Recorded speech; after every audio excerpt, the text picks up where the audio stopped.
Olá, paz perfeita!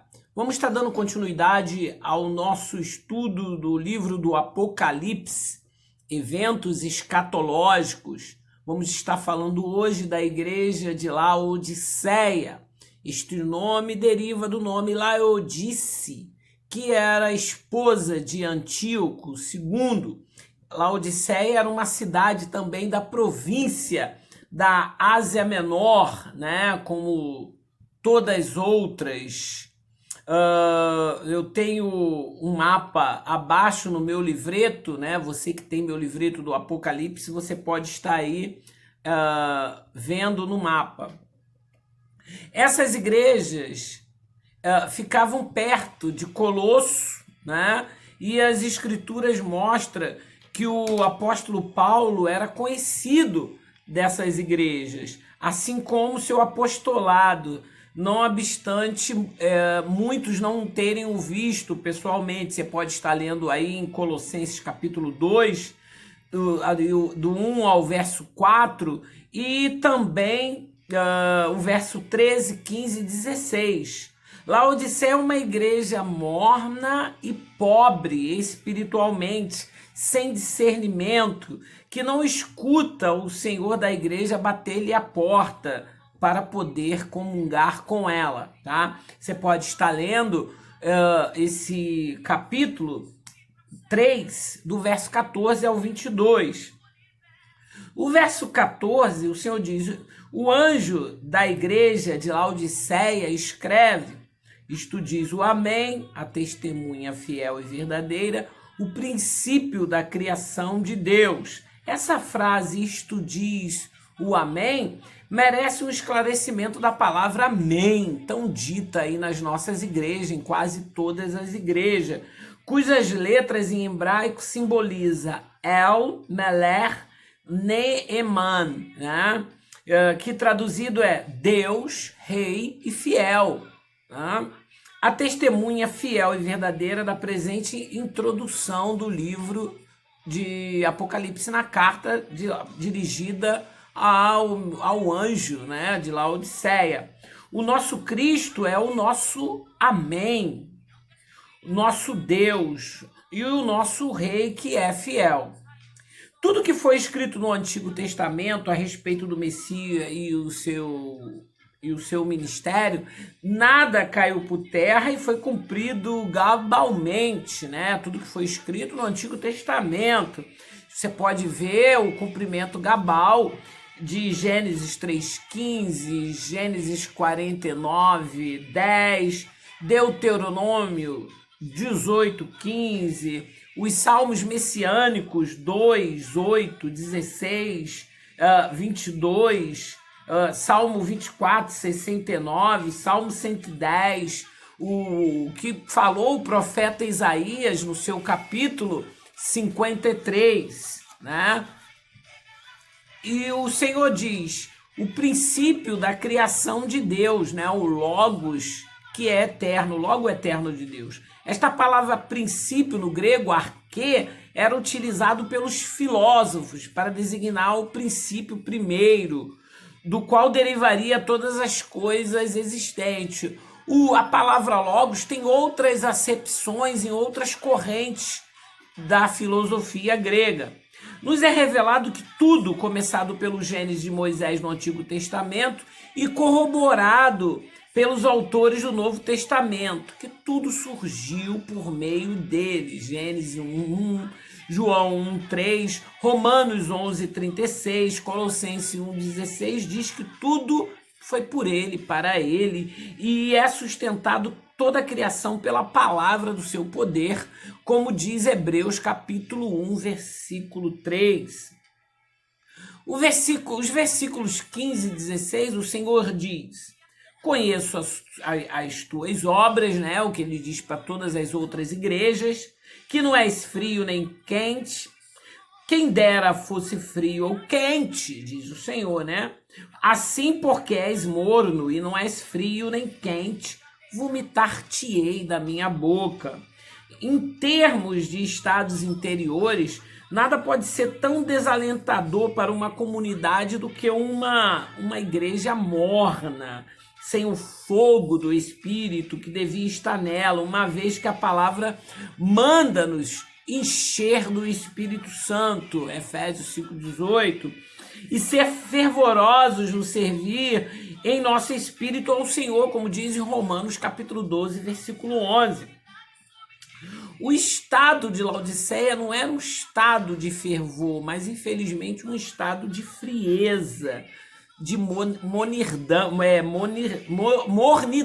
né? Quase a palavra não sai, que é uma ausência de vigor, de energia espiritual em relação às coisas de Deus, como, por exemplo, cuidar de si espiritualmente, com a leitura, com oração, com os jejuns, com meditações, enfim, cuidar com a estrutura interior do nosso ser, como orienta a palavra do nosso Deus, né? Você pode ver isso em Salmos 1, versículo 2, naquele que medita dia e noite. Você pode ver isso em 1 Tessalonicenses 5,17, 1 Timóteo 2,1, onde Paulo orienta o cristão a se fortificar na graça que há em Cristo Jesus, e por aí vai. O Senhor não nos quer, meu amado, minha amada, mornos, hesitantes, duvidosos, como os israelitas que estavam no Monte Carmelo, cocheando entre dois pensamentos. A palavra cochear é pender para um dos lados. O Senhor nos quer como os montes de Sião, como diz o Salmo 125, versículo 1, que não se abala, mas permanece para sempre, com perseverança, como diz em Mateus 24:3, aquele que perseverar até o fim será salvo. Só um crente confiado, né, fortalecido no Senhor e na força do seu poder, como diz Efésios 6:10, pode encher os pulmões e erguer sua voz e dizer: porque eu sei quem tenho crido e estou certo de que é poderoso para guardar o meu depósito até aquele dia, como diz Paulo para Timóteo no capítulo 2, no capítulo 1, no verso 2, né? Estamos certo disso?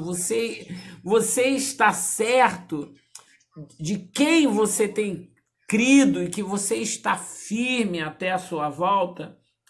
A igreja ela precisa se fortificar no Senhor e na força do seu poder. Se estivermos, glórias a Deus, pois em cima do mundo, em cima do muro, na verdade, em um estado de mornidão, não é o lugar do crente, em hipótese nenhuma, né? Não é o nosso lugar, porque senão seremos vomitados pela boca do Senhor, né? Dá uma lidinha aí em João 15:2. No verso 17, nós vemos o problema da igreja, o que ela considerava de si própria. Como diz o Cristo no verso 17, rico sou e estou enriquecido e de nada tenho falta. Né? A Laodiceia é a igreja rica, é a igreja dos recursos. Lembrando que a igreja primitiva não tinha ar-condicionado, não tinha alto-falante, não tinha os recursos que a igreja de hoje possui, e com todas as suas carências, ela sacudiu o mundo antigo de cabeça para baixo através do poder do Espírito Santo. Para a igreja que se sente rica e que nada tem falta, o Senhor ele diz de forma bem dura: não sabes que és um desgraçado, um miserável, pobre, cego e nu. Palavras bem duras, né? Porque a igreja ela fez uma avaliação errônea de si. Reparem que eles diziam: rico sou e estou enriquecido. Dentro de um quadro profético, revela a igreja dos finais dos tempos, né? Como afirmam os melhores comentaristas pré-milenistas. A franqueza divina ela é demolidora, humilhante, mas sincera, pois visa a restauração. Deus sempre visa a restauração da situação de perigo que se encontra a nossa alma. Por isso nós cristãos, a conversão ela é diária, né? O reconhecimento do erro é diário. A metanoia, né, que é a mudança de mente, ela precisa ser diária. Eles tinham riqueza material, né, porque Laodiceia era um centro comercial muito rico, de fato, mas não tinham a presença divina, a aprovação divina. E isso certamente se assemelha a muitas igrejas hoje em dia, né?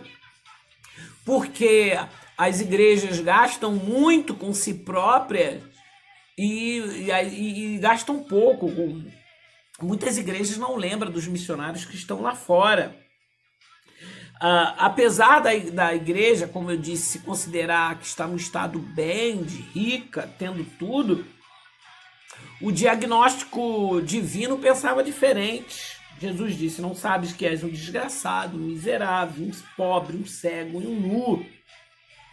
A nudez referida no final da frase refere ao estado de desgraça, porque nudez simboliza despido da graça, né? A graça de Deus que, quando revela nossos estados, com o fim de nos pôr de pé perante o Altíssimo. Essa que perante Deus, assim como foi avisado pelo profeta Oséias, que os israelitas estavam caídos por causa do teu pecado. Oséias 14:1. Arrepende-te, ó Israel, porque pelos teus pecados tem caído. Foi o que disse Oséias aos seus contemporâneos.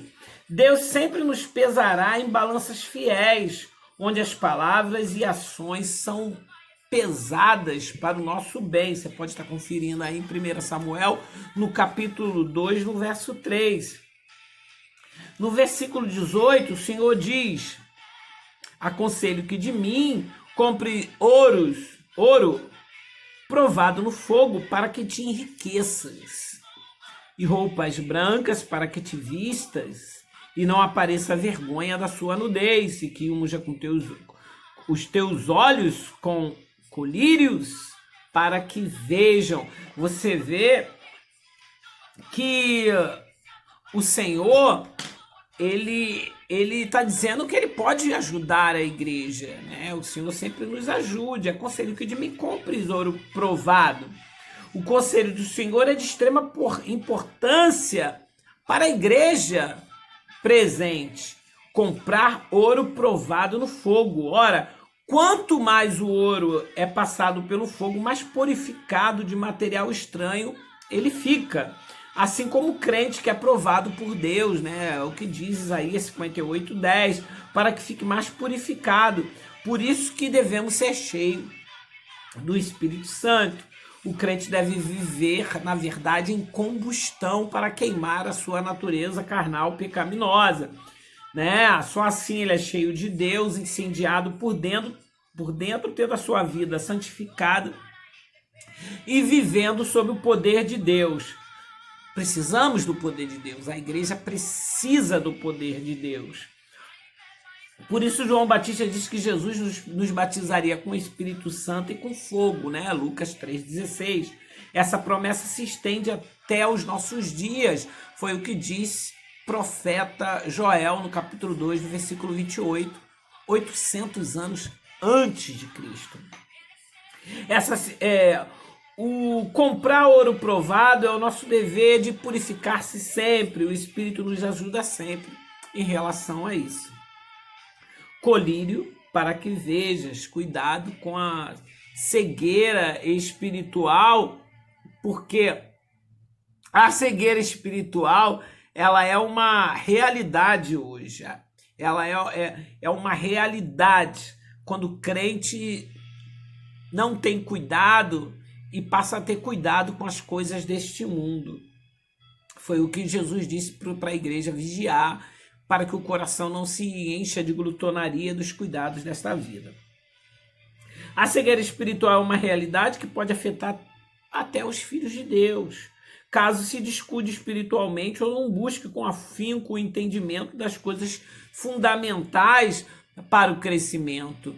Paulo disse para os Efésios que estava orando para que para que eles abram os olhos do entendimento, tá lá em Efésios capítulo 1, versículo 18. A cegueira espiritual é a falta de percepção de determinadas realidades evidentes, mesmo diante dos nossos olhos físicos, né?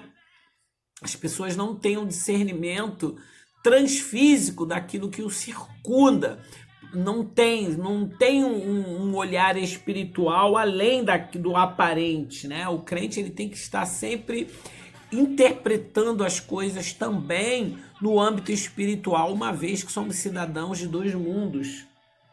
Então essa falta de visão espiritual tem cegado muita gente, revelando uma falta de discernimento perdão, espiritual das circunstâncias diante de nós, né? Você pode ver essa realidade com o cego de nascença, lá no capítulo 9 de João, do verso 39 ao 41. Você pode ver essa falta de discernimento em Mateus 6, do verso 9 e 11, e Salmos 69, versículo 23. O Senhor diz no versículo seguinte: eu repreendo e castigo todos quantos amo, se pois zeloso, e arrepende-te.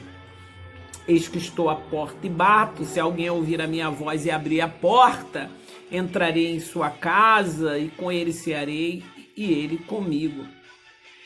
Deus corrige nações e indivíduos, abatendo para sempre ou até mesmo para exaltar. Não há maldade no Senhor, né? Dá uma lidinha no Salmo 59.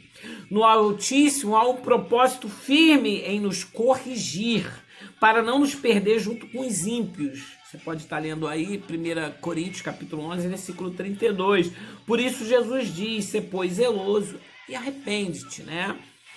Como bem sabemos, o único caminho da restauração é o caminho do arrependimento. Sem arrependimento não há restauração. Por isso, se ouvirmos o Senhor e Ele, né, se nós o ouvirmos, e abrirmos o nosso coração para o nosso Deus, Ele estreitará e aprofundará mais e mais a sua comunhão conosco, que é o desejo da divindade. Por isso, essa linguagem que conota comunhão. E abrir a porta, entrarei em sua casa e com ele cearei e ele comigo.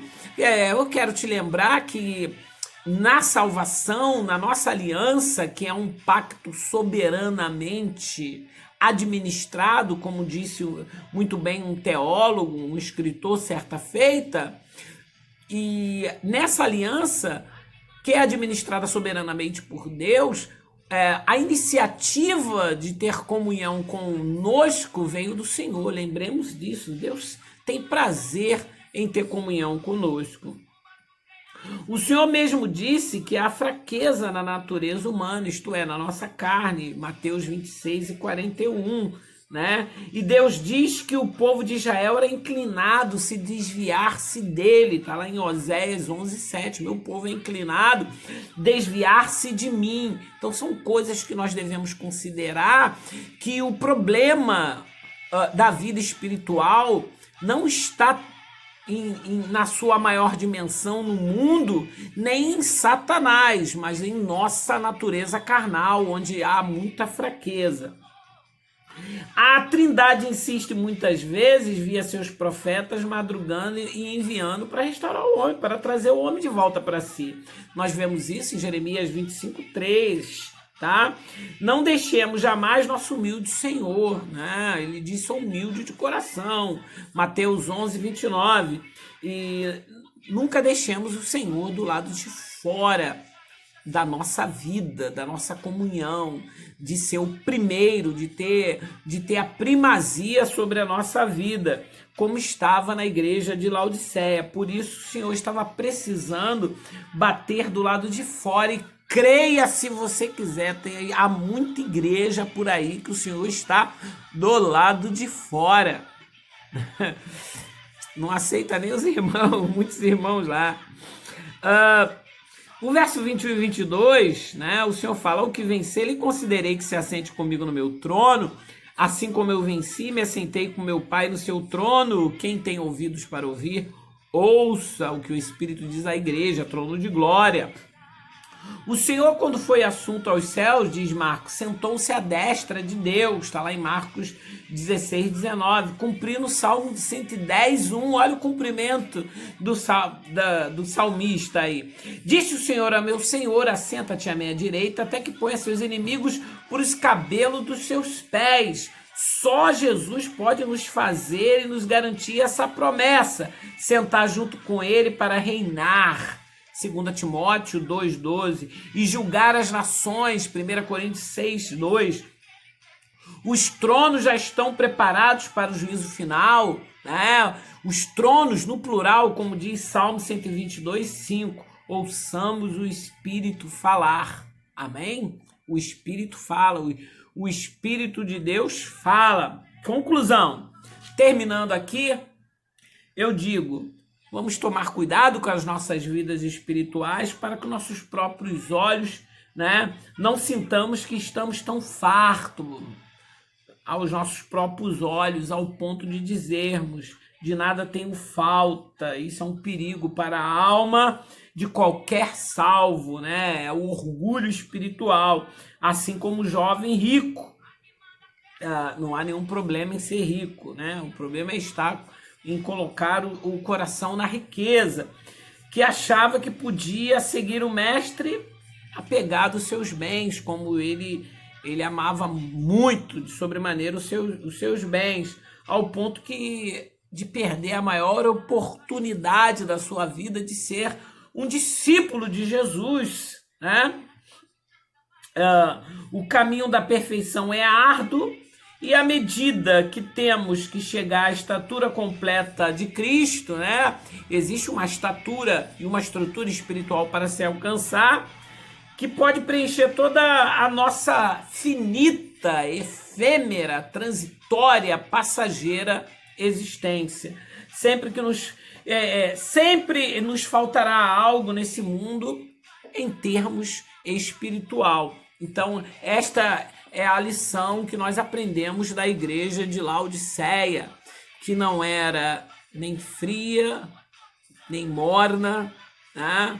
E o Senhor disse, vomitar-te-ei, não és quente nem frio, perdão, da minha boca. Tá? Que Deus te abençoe, que você possa se encher de Deus, que você possa ter comunhão com seus irmãos, não se isole, busque a Deus, busque estar junto com seus irmãos, ore, confesse seus pecados, leia a Bíblia, busque o Senhor que está às portas e levando a sua igreja. Os eventos escatológicos vão ser desencadeados nesse mundo para terror, correção e juízo de Deus sobre este mundo, mas a igreja estará no céu. Paz perfeita para você, dê o seu like, não esqueça, se você gostou desse vídeo, compartilhe, indique este canal para que possa estar edificando, exortando e consolando os meus irmãos. Paz perfeita, meus queridos.